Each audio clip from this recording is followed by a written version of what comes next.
Assalamualaikum, my fellow Pakistanis. I'm going to keep it short because we all want to hear Zaid Hamid now. So I'll just take 1 minute of your time.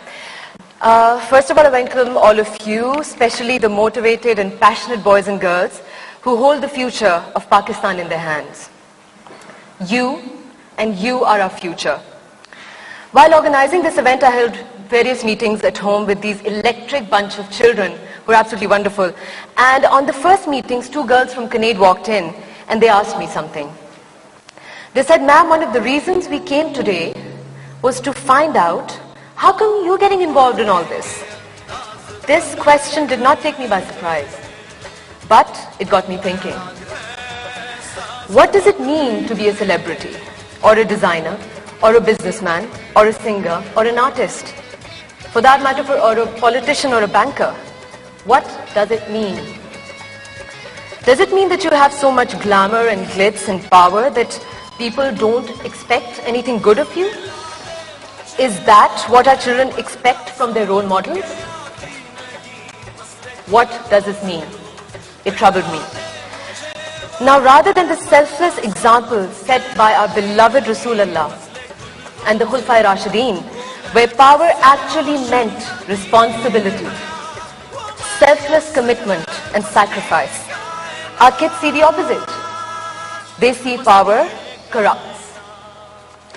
And they see all the powerhouses, politicians, bureaucrats, abusing that special responsibility Allah has entrusted with them.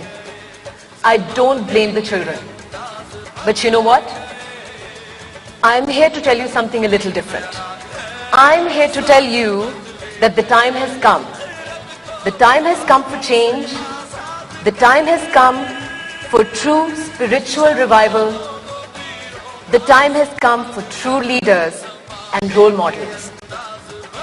This means that I am Arya B, the designer, but first, I am a Muslim. First, I am a Pakistani. And I will live and die for the love of my country.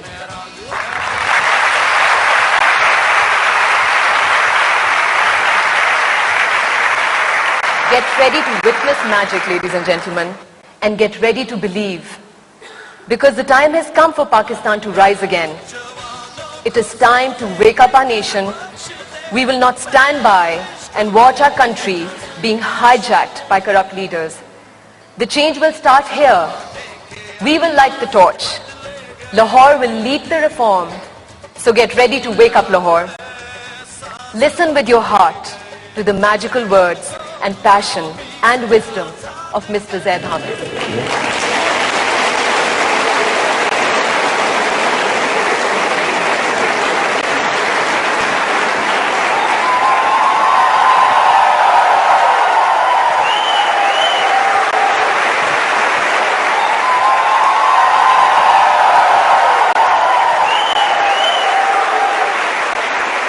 My dear children, ladies and gentlemen, Assalamu alaikum wa rahmatullahi wa barakatuh. اللہ کی قسم آپ خوش نصیب ہیں کہ اس دور میں پیدا ہوئے ہیں کہ اللہ تعالیٰ نے اب جو تقدیر کھولنی ہے اس کا ذریعہ اور اس کا انسٹرومنٹ اللہ نے آپ کو بنانا ہے. آئیں آپ کو بتائیں خوش نصیب کہتے کس کو ہیں؟ خوش نصیب ان 313 کو کہتے ہیں جو جنگ بدر میں حضور صلی اللہ علیہ وسلم کے ساتھ کھڑے تھے کہ جب میرے آقا صلی اللہ علیہ وسلم نے اپنے اللہ کے آگے درخواست کی کہ مالک اگر یہ آگ چھوٹی سی جماعت کاٹ دی گئی تو قیامت تک کوئی آپ کا نام لینے والا نہیں ہوگا. وہ خوش نصیب تھے. خوش نصیب وہ تھے کہ جب مسلمان فوجیں عرب سے نکل کر روم اور شام کی سلطنت سے ٹکراتی ہیں جا کے, پرشیا سے ٹکراتی ہیں جا کے, جن کے پاس نہ تیر تھے, نہ تلوار تھے, نہ لباس تھے, نہ سواری تھی, نہ کھانے کے اس کو سپلائیز تھے. وہ رہبان باللیل فرسان بالنہار تھے, رات کے راہب تھے, دن کے شہ سوار تھے.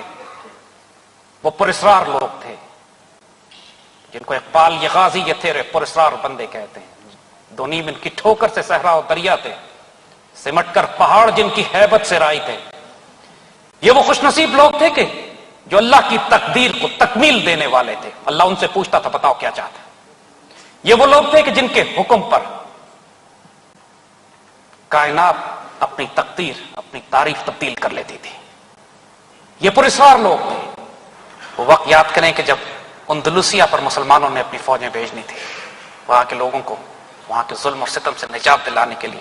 طارق بن زیاد اس وقت خوش نصیب تھی، یہ خوش نصیبی اس مجاہد کو دی گئی۔ حضور صلی اللہ علیہ وآلہ وسلم کی براہ راست قیادت اور نگرانی میں، روحانی قیادت میں، جب لوگ طارق پار کر کے جب وہ جبرالٹر پہ اترتے ہیں، اندلسیہ میں داخل ہوتے ہیں، اس کے بعد 800 سال تک مسلمان وہ تہذیب قائم کرتے ہیں، خوش نصیب لوگ تھے۔ جب امت کو دوبارہ چیلنج ہوتا ہے، صلیبی فوجیں چاروں طرف سے حملے کرتی ہیں، امت مسلمہ کی وجود خطرے میں پڑ جاتا ہے، حضور براہ راست قیادت حکم فرماتے ہیں سلطان نور الدین زنگی کو کہ مدینے پہنچو، وہاں پر 2 صلیبی ہمارے روضے مبارک کی بے حرمتی کرنا چاہتے ہیں۔ سلطان نور الدین زنگی ایک فوجی ایکسپیڈیشن بناتے ہیں، مدینہ پہنچتے ہیں، ان 2 صلیبیوں کو تلاش کر کے قتل کرتے ہیں، اور اس کے بعد اپنی خوش نصیبی پر روتے ہیں کہ اس ڈیوٹی کے لیے اللہ کے رسول نے مجھے انتخاب کیا۔ وہ خوش نصیب لوگ تھے۔ جب صلیبیوں نے بیت المقدس شریف کا قبضہ کیا، 50,000 مسلمان ایک دن میں شہید کیے گئے، مسلمان بچوں کو عمارتوں اور دیواروں کی چھتوں سے نیچے گرایا گیا، عورتوں کی بے حرمتی کی گئی، 90 سال تک قبلہ اول صلیبیوں کے قبضے میں رہا۔ امت روتی تھی، کون مجاہد آئے گا مسلمانوں کو اس عذاب سے نجات دلانے کے لیے؟ اللہ نے اس دور میں خوش نصیب پیدا کیا، سلطان صلاح الدین ایوبی۔